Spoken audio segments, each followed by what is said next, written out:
বিয়েবাড়ি স্টাইলে তৈরি করব রুই মাছের কালিয়া। প্রথমে বড় পিস করে মাছগুলো কেটে নিয়ে হলুদের গুঁড়া, লবণ এবং মরিচের গুঁড়া দিয়ে মেখে রেখে দিব 5 মিনিটের জন্য। একটা কড়াইয়ে দিয়ে দিলাম সরিষার তেল।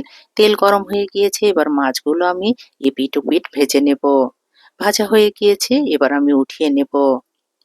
কড়াইয়ে আরো কিছু পরিমাণ তেল দিয়ে পেঁয়াজ কুচি ভেজে নিলাম। দিয়ে দিলাম পেঁয়াজ বাটা, আদা বাটা, রসুন বাটা, ধনে জিরে বাটা। মশলাগুলোকে কিছু সময় কষিয়ে নেওয়ার পর দিয়ে দিলাম হলুদের গুঁড়া, লাল মরিচ গুঁড়া, কাশ্মীরি রেড চিলি পাউডার। খুব ভালো করে কষিয়ে নেওয়ার পর দিয়ে দেব কাজু বাদাম বাটা এবং টক দই। মশলাগুলো কষানো হয়ে গিয়েছে, এবার পানি দিয়ে মাছগুলো দিয়ে তারপর ঢাকা দিয়ে দিব। ঢাকাটা উঠিয়ে দিয়ে দিব আমি পরিমাণ মতো লবণ, গরম মশলা পাউডার, কাঁচামরিচ, দিয়ে দিব ঘি। দমে বসিয়ে তারপর নামিয়ে ফেলবো।